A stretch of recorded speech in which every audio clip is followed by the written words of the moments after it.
मेरो favourite player Messi हो of course हो किनकि आई थिङ्क मेसी चाहिँ मेरो लागि एउटा इमोसन हो कि एउटा फिलिङ हो कि मेसी इज जस्ट नट कि उहाँ एउटा खतरा फुटबल खेल्नुहुन्छ मात्रै होइन कि एउटा फिलिङ र इमोसन भन्छ नि मात्रिका मेरो लागि चाहिँ मेसी त्यो हो कि आई थिङ्क त्यति धेरै फुटबल नबुझे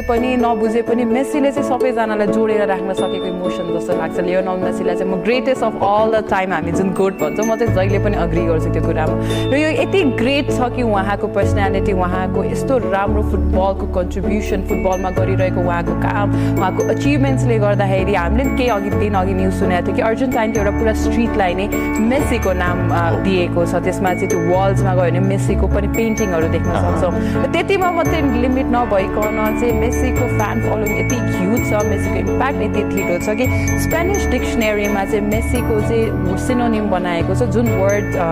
आएको छ त्यसलाई चाहिँ म राइट गर्छु प्रनाउन्स गर्नलाई चाहिँ इट्स इमेसियोनाटे भनेर चाहिँ यो वर्ड चाहिँ स्पेनिसमा इन्ट्रोड्युस गरिएको छ यो भनेको के हो भन्दाखेरि amazing football skill just extra ordinary